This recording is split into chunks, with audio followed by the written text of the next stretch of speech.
سوال نمبر 216 کیا جادو کا علاج جادو کے ساتھ جائز ہے؟ نہیں۔ سیدنا ابن مسعود رضی اللہ عنہ سے روایت ہے، بلا شبہ اللہ نے تمہاری شفا ایسی چیزوں میں نہیں رکھی جو اس نے تم پر حرام کی ہے۔ سوال نمبر 217 ہم جادوگروں، دجالوں اور قرآن کے ساتھ علاج کرنے والوں میں کیسے فرق کریں گے؟ جادوگر وہ لوگ ہیں جو کہتے ہیں ممکن ہے کہ ہم تیرے فائدے کے لیے کسی شخص کو تکلیف دیں اور اس میں عملی طور پر جادو آزمائیں۔ ممکن ہے کہ ہم اس شخص کو اس کی بیوی سے ملائیں، ممکن ہے کہ وہ اپنی بیوی سے نفرت کرنے لگے وغیرہ۔ جادوگر گندے رہنے والے لوگ ہوتے ہیں، نہ وہ استنجا کرتے ہیں نہ نماز پڑھتے ہیں، بلکہ حرمت والی چیزوں کی حرمت پامال کرتے ہیں، نہ وہ اسلام کے متعلق کچھ علم رکھتے ہیں اور نہ رسول اسلام ہی کے متعلق۔ اگر انہیں اسلام کی طرف دعوت دی جائے تو وہ بھٹک اٹھتے ہیں۔ افسوس کہ پھر بھی ان میں سے بعض اسلام کی طرف منسوب کیے جاتے ہیں۔ جادوگروں کے آلات: مورتیاں، موم، دھونی دینے کا آلہ، دھنیا، زیرہ، جاوی، ملے ہوئے لونگ، پتھر، لاٹھیاں، رسیاں، گوند، ایلوا، گندک وغیرہ۔ دجال وہ ایسا مریض شخص ہوتا ہے جس سے جن معلومات فراہم کرتا ہو جو مندرجہ ذیل کام کرے وہ دجال ہوگا۔ کتاب پڑھنا، ہتھیلی پڑھنا، پیالہ پڑھنا، سریانی طریقہ، برہنیہ طریقہ، جو کہے تیرا نام، تیری ماں کا نام، دھاڑنا، ذبح کرنا، جو کہے اس شکل کا پرندہ خرید یا اس شکل کا خرید، جو غیر عربی میں بات کرے، جو ایسا کلام کرے جسے کوئی سمجھ نہ پائے، جو کلام تو کرے لیکن اس کی آواز کوئی بھی نہ سن سکے۔ معالج بالقرآن ایسا شخص ہوتا ہے جو تقویٰ، اصلاح اور پرہیزگاری میں معروف ہو، تو اسے دیکھے تو سمجھے کہ اللہ کے ولی کو دیکھا ہے، تو اس میں سنت کی اتباع دیکھے گا، تو اسے جنوں کے حالات جاننے والا دیکھے گا، وہ آیت و حدیث کے بغیر کلام کرنے والا نہ ہوگا، وہ شخص شریعت کا پابند، متقی اور پرہیزگار ہوگا۔ سوال نمبر 218 کیا رسول اللہ صلی اللہ علیہ وسلم پر جادو کیا گیا تھا؟ اس کی دلیل کیا ہے؟ سیدہ عائشہ رضی اللہ عنہا سے روایت ہے کہ انہوں نے کہا کہ رسول اللہ صلی اللہ علیہ وسلم پر جادو کیا گیا۔ آپ صلی اللہ علیہ وسلم کی حالت ایسی ہو گئی کہ آپ اپنی بیوی کے پاس نہ بھی گئے ہوتے تو سمجھ بیٹھتے کہ گئے ہیں۔ صفیہ نے کہا کہ جب اس طرح کی کیفیت ہو تو یہ جادو کا سخت ترین حملہ ہوتا ہے۔ پھر نبی صلی اللہ علیہ وسلم نے فرمایا، اے عائشہ، کیا تجھے علم ہے کہ میں نے اللہ سے جس بارے میں پوچھا تھا اس نے مجھے بتا دیا۔ میرے پاس دو آدمی آئے، ایک ان میں سے میرے سر کے پاس اور دوسرا میرے پاؤں کے پاس بیٹھ گیا۔ سر کے پاس بیٹھنے والے نے دوسرے سے کہا، اس آدمی کو کیا مرض ہے؟ دوسرے نے کہا، اس پر جادو کیا ہوا ہے۔ اس نے کہا، اس پر کس نے جادو کیا ہے؟ دوسرے نے کہا، یہود کے حلیف بنو زریق سے تعلق رکھنے والے ایک آدمی لبید بن عاصم ہے، جو ایک منافق شخص تھا۔ پہلے نے پوچھا، کس چیز میں؟ اس نے جادو کیا، کھجور کے نر کھابے کے گچھے میں، زروان کے کنویں میں، جس پتھر پر کھڑے ہو کر پانی نکالتے ہیں، اس کے نیچے، وہ جادو پڑا ہوا ہے۔ سیدہ عائشہ رضی اللہ عنہا کہتی ہیں، پھر آپ سم کنویں پر آئے اور اسے نکال لیا۔ پھر آپ صلی اللہ علیہ وسلم نے فرمایا، یہی وہ کنواں تھا جو مجھے دکھایا گیا اور اس کا پانی مہندی ملے ہوئے پانی کی طرح تھا اور اس کی کھجوریں شیاطین کے سروں کی طرح تھی۔ پس وہ جادو والی چیزیں نکال لی گئی۔ میں نے کہا، کیا آپ صلی اللہ علیہ وسلم نے اسے عام نہیں کیا؟ آپ صلی اللہ علیہ وسلم نے فرمایا، اللہ نے مجھے جب شفا دے دی ہے تو میں کسی پر شر کو بھڑکانا نہیں چاہتا۔ یہ بھی مروی ہے کہ لبید بن عاصم یہودی نے نبی صلی اللہ علیہ وسلم پر 11 گرہوں اور کمان کی ایک تانت میں جادو کیا تھا، جس سے اس نے کنویں میں دبا دیا تھا، جسے زوران کہا جاتا ہے۔ پھر رسول اللہ صلی اللہ علیہ وسلم بیمار ہو گئے اور 3 دن تک یہ بیماری کافی شدید رہی۔ پھر جبریل علیہ السلام نے آپ صلی اللہ علیہ وسلم کو جادو کے متعلق خبر دی۔ رسول اللہ صلی اللہ علیہ وسلم نے سیدنا علی بن ابی طالب اور سیدنا طلحہ کو بھیجا، وہ اسے لے آئے۔ آپ صلی اللہ علیہ وسلم نے اس پر معوذتین پڑھی۔ جو جو اس کی کوئی گرہ کھلتی جاتی تھی، آپ صلی اللہ علیہ وسلم اپنے جسم میں خفت اور راحت پاتے تھے۔ یہاں ہم کہتے ہیں کہ واقعی نبی اکرم صلی اللہ علیہ وسلم پر جادو ہوا، جیسا کہ صحیح بخاری میں آیا ہے، اور یہ بات مسلم ہے کہ جو صحیح بخاری میں آئے وہ صحیح ہے۔ ذیل میں امام بخاری کے بارے میں کچھ معروضات پیش خدمت ہے، اللہ ان پر وسیع رحمت کرے۔ امام بخاری رحمہ اللہ کی پیدائش 194 ہجری میں ہوئی۔ آپ نے قرآن مجید 10 سال کی عمر سے قبل ہی حفظ کر لیا تھا۔ پھر آپ کی نظر چلی گئی۔ آپ کی والدہ اپنے رب سے مسلسل دعا مانگتی رہی، حتیٰ کہ اسے خواب میں سیدنا ابراہیم علیہ السلام نظر آئے اور انہوں نے اسے کہا، اللہ نے اس پر دوبارہ نظر کو لوٹا دیا ہے۔ امام بخاری نے 10 سال کی عمر سے قبل قرآن حفظ کیا، پھر احادیث حفظ کرنے کا آغاز کیا۔ پھر آپ مکہ گئے، جہاں اللہ کی نشانیوں میں سے ایک بڑی نشانی ہے، اور 18 سال کی عمر میں انہوں نے 15,000 احادیث اسانید کے ساتھ زبانی یاد کر لی تھی۔ ان کو 1 لاکھ صحیح احادیث اور 2 لاکھ غیر صحیح احادیث ازبر تھے۔ امام بخاری اس پہاڑ کی مانند ہے جسے پکی اینٹوں سے مارنے والا بھی حرکت نہیں دے سکتا۔ امام بخاری کو اگر ساکت کیا جائے تو سنت کلی طور پر ساکت ہو جائے۔ امام بخاری سنت کے سر ہیں، جب سر ساکت ہو تو سارا جسم ساکت ہو جاتا ہے۔ امام بخاری تفسیر، فقہ اور حدیث کے امام تھے، عابد اور زاہد شخصیت تھے، اور جس نے امام بخاری کے بارے بد کلامی کی وہ اللہ کے دین کا ذرا بھی فہم نہیں رکھتا، اگرچہ وہ کتنا بڑا عالم ہو۔ انہوں نے جس سے بھی حدیث لکھی اسے وہ جانتے تھے کہ وہ کون ہے، اس کی کنیت کیا ہے، وہ اس کے متعلق ہر چیز کو جانتے تھے۔ ہر حدیث لکھنے سے قبل انہوں نے غسل کیا، پھر وضو کیا، پھر 2 رکعت نماز پڑھی، پھر حدیث لکھی۔ انہوں نے نبی اکرم صلی اللہ علیہ وسلم کو خواب میں دیکھا کہ وہ آپ صلی اللہ علیہ وسلم کے چہرے کے سامنے سے کوئی چیز ہٹا رہے ہیں، یا وہ ہر قدم نبی صلی اللہ علیہ وسلم کے قدم مبارک کے نشان پر رکھتے ہیں۔ 1000 سے زائد علماء سے ملاقات کی اور ان سب سے علم حاصل کیا، اور 1080 علماء سے حدیث لکھی۔ امام بخاری رحمہ اللہ ہفتے کے دن عید الفطر کی رات سن 256 ہجری میں اللہ سے دعا کرنے کے بعد فوت ہوئے اور ظہر کی نماز کے بعد دفن کیے گئے۔ صلحہ میں سے کسی نے نبی صلی اللہ علیہ وسلم اور آپ کے تمام صحابہ کو ان کے جنازے کے ساتھ چلتے دیکھا۔ ان کی قبر سے کستوری کی خوشبو آ رہی تھی اور سبھی لوگ اس خوشبو کو پا رہے تھے۔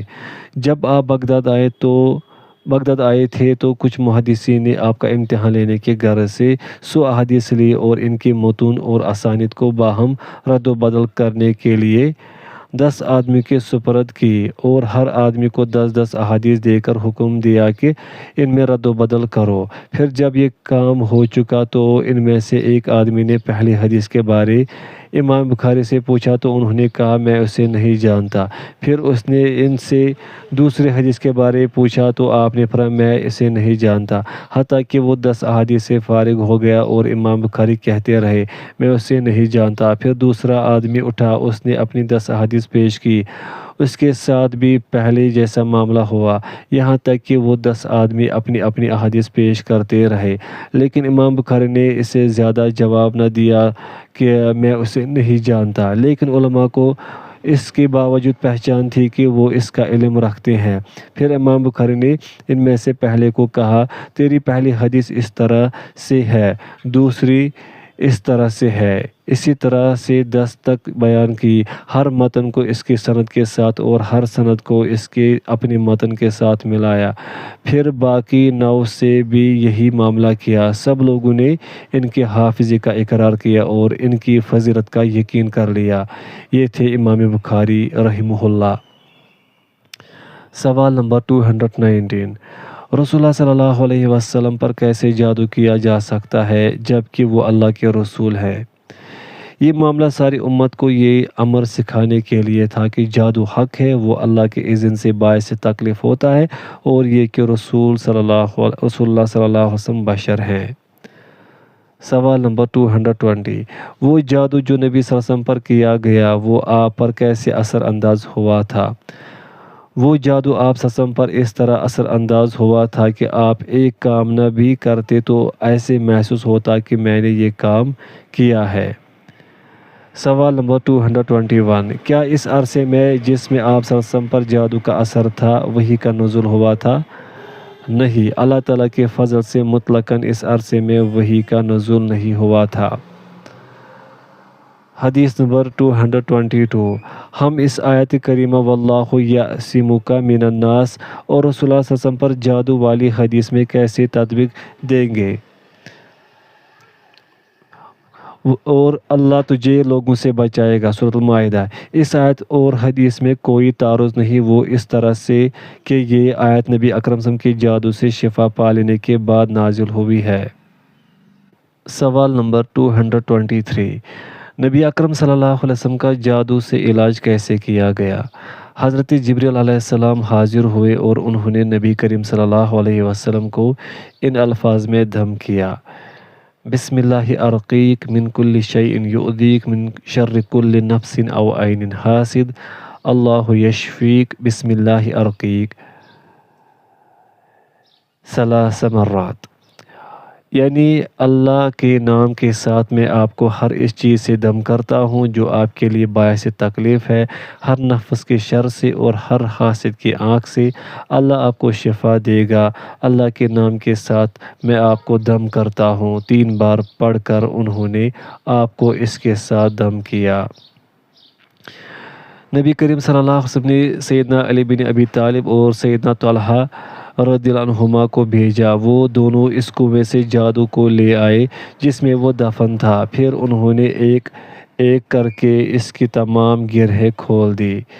اس سے معلوم ہوا کہ جادو کی جگہ اگر معلوم ہو جائے اور اسے نکال لیا جائے تو اس کا اثر باطل ہو جاتا ہے، اور ایسا بہت کم ہوتا ہے کہ اس کی جگہ کا علم ہو جائے، لیکن زیادہ مناسب ہی ہے کہ آدمی اپنے آپ کو مسنون دم کے ساتھ دم کرے اور رسول اللہ صلی اللہ علیہ وسلم سے منقول چیز کے ساتھ اپنی حفاظت کرے۔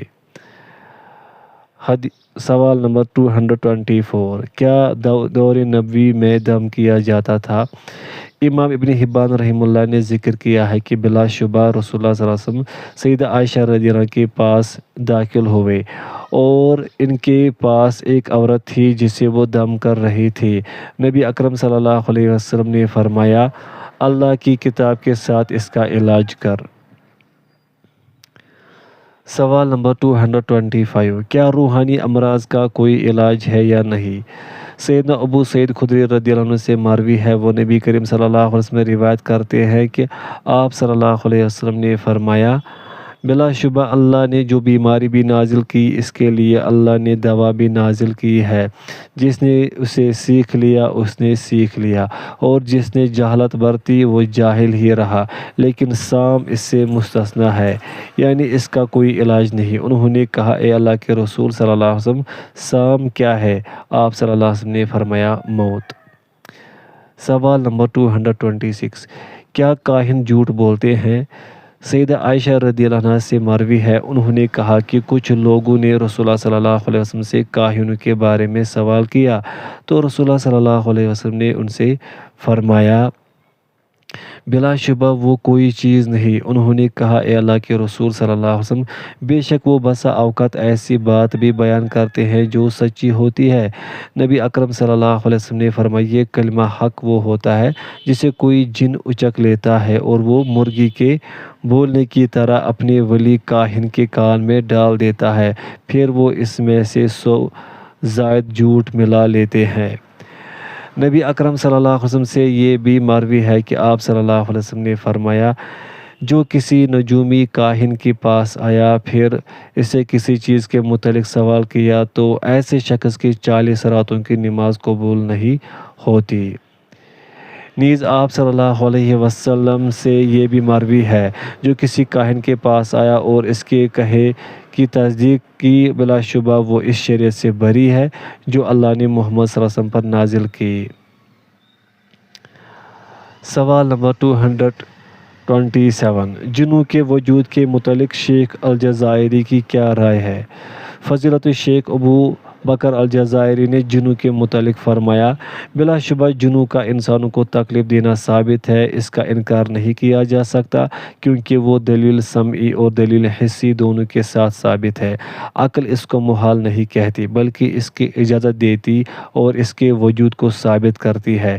اگر وہ فرشتے حفاظت نہ کرتے جن کی اللہ نے ڈیوٹی لگائی ہے کہ وہ انسان کی حفاظت کرے، تو جن و شیاطین سے کوئی بھی نجات نہ پا سکتا تھا، اور اس کی وجہ انسان کا ان کو نہ دیکھ پانا اور ان کا بڑی تیزی سے پھرنے کی قدرت رکھنا ہے، اس لیے کہ ان کے اجسام اتنے باریک ہیں کہ ہمارے حس و شعور ان کا ادراک نہیں کر سکتے، اور اس بات میں بھی شک نہیں کہ بعض انسانوں کو تکلیف بھی دیتے ہیں، اس کی وجہ انسان کا کسی طریقے سے ان کو تکلیف دینا ہوتا ہے، مثلاً یہ ان پر گرم پانی گرا دیتا ہے، یا ان پر پیشاب کر دیتا ہے، یا لاشعوری میں ان کے کچھ گھروں کو روند ڈالتا ہے، پھر وہ انتقامی طور پر اسے تکلیف دیتے ہیں۔ سوال نمبر 228، الشیخ ابو بکر الجزائری کا جن کے ساتھ کیا قصہ ہے؟ فضیلت الشیخ ابو بکر الجزائری جن کے بارے میں بیان کرتے ہیں، یہاں ہم اپنے گھر میں ہونے والے ایک وقوع کا ذکر کرتے ہیں جس کے آلام و آثار کی تکلیف کو ہم نے برداشت کیا ہے۔ ہوا یوں کہ مجھ سے بڑی میری سعدیہ نامی بہن تھی، ہم ان دنوں چھوٹے چھوٹے ہوتے تھے، ہم گھر کے نچلے حصے سے بالائی حصے کی طرف ایک رسی کے واسطے سے چڑھ جاتے، جسے ہم نے کھجور کی ایک شاخ کے ساتھ باندھ رکھا تھا۔ کھجور کی شاخ کو کبھی ہم چھت سے رسی کے ذریعے کھینچ لیتے تھے۔ ایک دن یوں ہوا کہ میری بہن نے رسی کو کھینچا، لیکن وہ شاخ کو اپنی طرف کھینچنے میں ناکام رہی اور کھینچتے کھینچتے خود زمین پر کسی جن کے اوپر آ گری، گویا اس جن پر گر کر اسے شدید اذیت دی۔ پھر اس جن نے اس سے انتقام لیا، وہ ہر ہفتے میں 2 یا 3 یا زائد مرتبہ اس کے پاس سوتے وقت آتا تھا، پھر وہ اس کا گلا گھونٹتا تھا۔ وہ مسکین بہن ہاتھ پاؤں مارتی اور ذبح کی ہوئی بکری کی طرح مضطرب ہو جاتی تھی، وہ اسے نیم مردہ ہونے کی حالت میں چھوڑتا تھا۔ ایک دن وہ اس کی زبان پر یہ صراحت کرتے ہوئے بولا کہ وہ اس کے ساتھ یہ معاملہ اس لیے کر رہا ہے کہ اس نے اسے تکلیف دی ہے۔ پھر وہ مسلسل اس کے پاس آتا رہا اور اسے عذاب دیتا رہا، حتیٰ کہ ایک دن آیا اور اسے قتل کر دیا۔ اس کا یہ معاملہ تقریباً 10 سال رہا، پھر وہ اپنی عادت کے مطابق آیا اور اس کی جان نہ چھوڑی، حتیٰ کہ اس کو موت آ گئی۔ اللہ اس پر رحم کرے اور اسے معاف کرے، آمین۔ یہ وہ حادثہ تھا جو میں نے اپنی آنکھوں سے دیکھا۔ دیکھنے والا سننے والے کی طرح نہیں ہوتا، یعنی دیکھنے والا ہر قسم کے شک سے بری ہو جاتا ہے۔ سوال نمبر 229، اگر کوئی شخص کسی دوسرے پر جادو کرے تو کیا وہ جادو لازماً اسے نقصان پہنچائے گا؟ جی نہیں، اس لیے کہ اللہ تعالیٰ کا فرمان ہے اور وہ اس کے ساتھ ہرگز کسی کو نقصان پہنچانے والے نہ تھے مگر اللہ کے اذن کے ساتھ۔ سورہ بقرہ۔ اس کے اثر انداز ہونے میں تصرف صرف اللہ کی ذات کا ہے، وہی اسے گھماتا اور جیسے چاہتا ہے حرکت میں لاتا ہے۔ بس کوئی جادوگر، کوئی انسان اور کوئی اور چیز کوئی بھی کام کرنے کی طاقت نہیں رکھتے، بس ساری بادشاہی اسی کی بادشاہی ہے۔ مجھے یاد آیا کہ ایک دفعہ ایک عورت میرے پاس آئی اور کہنے لگی کہ وہ ایک آدمی سے محبت کرتی ہے جو اس کا پڑوسی بھی ہے اور آج کل اس کا دوست بھی ہے۔ ان دونوں کے درمیان غیر شرعی تعلقات بھی ہیں۔ پھر وہ اسے تنہائی میں ملا۔ اس کا معاملہ واضح ہونے کے بعد یعنی عورت حاملہ ہو گئی۔ اس عورت نے اس کے ساتھ شادی کی ہر ممکن کوشش کی لیکن وہ اسے چھوڑ گیا۔ پھر اس معاملے میں اہم بات جو مطلوب ہے وہ یہ ہے کہ کچھ برے لوگوں نے عورت سے کہا کہ تو اس پر جادو کروا دے تاکہ وہ اسے تیرے سامنے جھکا دے۔ چنانچہ وہ ایک جادوگر کے پاس گئی، پھر دوسرے کے پاس، پھر کسی دجال کے پاس، کسی شعبدہ باز کے پاس، بالآخر وہ ایک جادوگر کے پاس گئی جس نے اسے کہا میں عمل کرنے سے قبل تیرے ساتھ زنا کروں گا، اور پھر اس جادوگر نے اس کے ساتھ کئی مرتبہ زنا کیا۔ المختصر اس کے پڑوسی دوست پر اس جادو کا اثر نہ ہوا اور یہ ہر ممکن کوشش کے باوجود بھی اس کو نہ پا سکی۔ اس نے کہیں اور شادی کر لی اور اس عورت سے قطعی طور پر جدا ہو گیا۔